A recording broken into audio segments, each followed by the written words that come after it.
여러분, 아이스크림 회사 하면 보통 뭐가 떠오르세요? 아무래도 여름 한철 장사 아닌가 이런 생각 많이 하시죠? 근데 말이죠. 이 당연한 상식을 완전히 깨부순 회사가 있습니다. 바로 빙그레입니다. 다들 경기가 어렵다, 힘들다 하는데 빙그레는 창사 이래 역대 최고의 실적을 내면서 시장을 깜짝 놀라게 했거든요.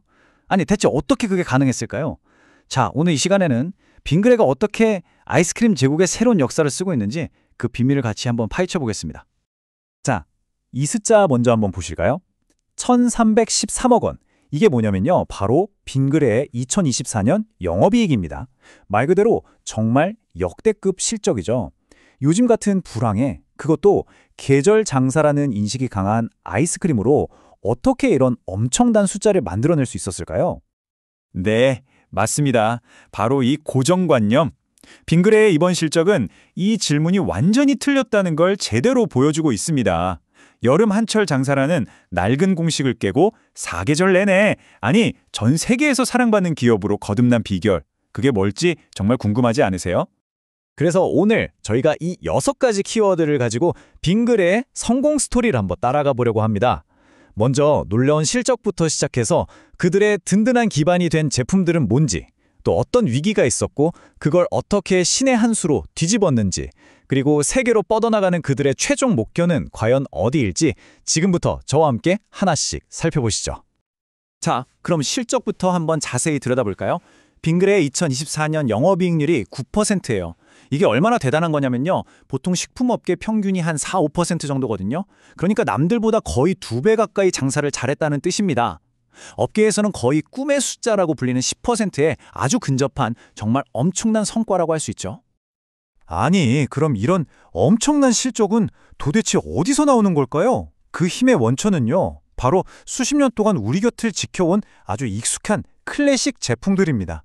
클래식은 영원하다는 말을 스스로 증명해 보이는 아주 강력한 라인업을 가지고 있는 거죠. 보세요. 붕어 싸만코 646억 원, 메로나 612억 원. 이 아이스크림 하나하나가요, 웬만한 중소기업 1년 매출보다 많아요. 진짜 대단하죠? 하지만 진짜 주인공은 따로 있습니다. 바로 바나나맛 우유. 연매출이 무려 3천억 원입니다. 앞서 본 아이스크림 주력 제품들을 다 합친 것보다도 훨씬 많아요. 이게 바로 빙그레를 흔들림 없이 딱 받쳐주는 기둥인 셈입니다. 바나나맛 우유의 위상. 이건 뭐 독보적이라는 말밖에는 할 수가 없어요. 국내 가공류 시장 점유율이 80%예요. 이건 그냥 경쟁자가 없다는 얘기입니다. 1974년에 나와서 지금까지 95억 개 넘게 팔렸다고 하니까 계산해보면 대한민국 국민 한 사람당 180개씩은 마셨다는 거거든요. 이 정도면 그냥 국민 음료가 아니라 우리 삶의 일부라고 해도 과언이 아니겠죠. 아니, 이렇게 잘 나가는 제품들이 있는데 무슨 위기가 있었다는 걸까요? 하지만 불과 몇 년 전만 해도요, 빙그레는 정말 심각한 위기에 봉착했었습니다. 안으로는 시장이 줄어들고 밖으로는 규제가 발목을 잡는, 뭐랄까 그야말로 진퇴양난의 상황에 빠졌었죠. 가장 근본적인 문제는 바로 인구였어요. 아이스크림 제일 좋아하는 아이들이나 젊은 층이 줄어드니까 시장이 작아지는 건 어쩔 수 없는 거잖아요. 이건 뭐 기업이 아무리 노력해도 혼자서는 해결하기 힘든 아주 거대한 흐름이었죠. 그리고 그 영향은 이 그래프에 그대로 나타납니다. 보시는 것처럼 2018년에 정점을 찍고 국내 아이스크림 시장은 계속해서 내리막길을 걸었어요. 빙그레 입장에서는 정말 발등에 불이 떨어진 거죠. 이대로 가다가 성장은커녕 생존을 걱정해야 할 판이었으니까요. 뭔가 탈출구가 필요했습니다. 근데 진짜 엎친 데 덮친 격으로 너무 유명해서 발목을 잡히게 됩니다. 이게 무슨 말이냐면요. 빙그레의 대표 제품들이 국민 간식이라고 불리다 보니까 정부의 물가 관리 품목이 된 거예요. 쉽게 말해서 원재료 값이 아무리 올라도 마음대로 가격을 올릴 수가 없게 된 거죠. 수익을 내기가 점점 더 힘들어졌습니다. 자, 안에서는 시장이 줄고 밖에서는 가격도 못 올려요. 완전 위기죠. 이때 빙그레가 꺼내든 첫 번째 카드가 바로 모두를 깜짝 놀라게 한 신의 한 수였습니다.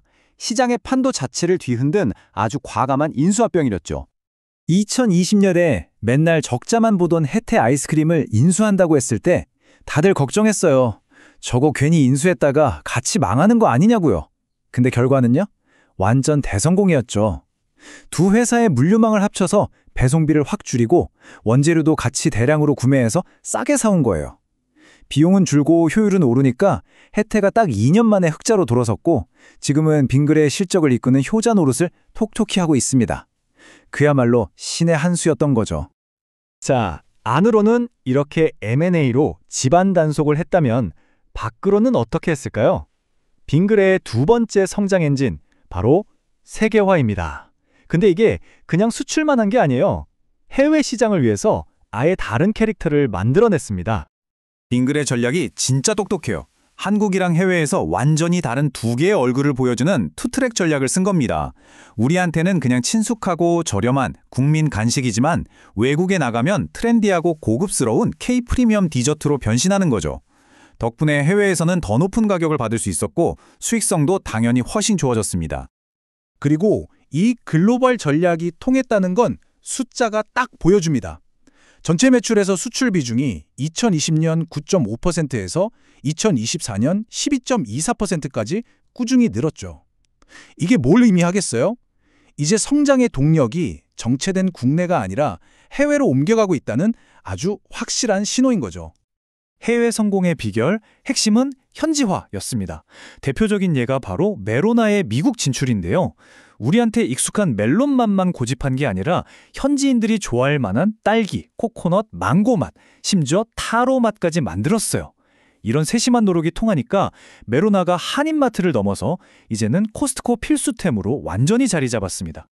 바나나 맛 우유의 중국 진출 전략은 진짜 한편의 작전 영화 같아요.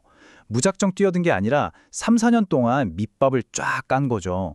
일단 한국에 놀러온 중국 관광객들한테 이거 한국 오면 꼭 먹어봐야 돼 하는 이미지를 심어주고 그 사람들이 자기 나라 돌아가서 SNS에 후기를 올리게 만든 거예요. 입소문이 쫙 퍼져서 제발 우리 동네에도 팔아주세요 할 때쯤 딱 하고 현지 법인을 세운 거죠. 정말 머리 좋지 않나요? 자, 그럼 이 모든 전략이 향하는 최종 목적지는 어디일까요? 빙그레의 성공은 여기서 끝이 아닙니다. 이분들 지금 훨씬 더 큰 그림을 그리고 있어요. 시선이 이제 국내를 넘어서 세계 최고의 식품 기업이라는 더 큰 꿈을 향하고 있습니다. 빙그레 전창원 대표님의 이 한마디에 그들의 비전이 다 담겨 있습니다. 단순히 물건을 파는 수출 기업을 넘어서 세계 시장을 무대로 뛰는 진정한 글로벌 식품 기업이 되겠다는 선언인 거죠. 하지만 꿈이 큰 만큼 현실의 벽도 높습니다. 그들이 목표로 하는 세계적인 식품 기업 네슬레는 연매출 100조 원이 넘는 거대 기업이거든요. 지금 빙그레랑 비교하면 무려 70배 차이입니다. 와, 아직은 갈 길이 한참 멀어 보이죠? 그런데 말이죠. 바로 이 지점에 빙그레의 엄청난 잠재력이 숨어 있습니다. 이미 해외에서 대성공을 거둔 오리온이나 불닭볶음면으로 유명한 삼양식품을 보세요. 해외 매출 비중이 60%, 80%에 달합니다. 근데 빙그레는 이제 겨우 12%입니다. 이 숫자는 격차이기도 하지만 동시에 앞으로 채워나갈 수 있는 어마어마한 성장 가능성을 의미하기도 하는 거죠. M&A로 국내 시장을 꽉 잡고 아주 치밀한 전력으로 세계 시장의 문을 두드리고 있는 빙그레, 우리에게 친숙했던 반세기 국민 간식이 이제 글로벌 프리미엄 디저트로의 변신을 막 시작했습니다.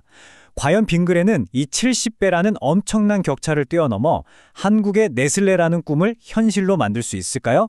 바로 이 점 때문에 우리가 빙그레의 다음 발걸음을 계속해서 주목해야 하는 겁니다.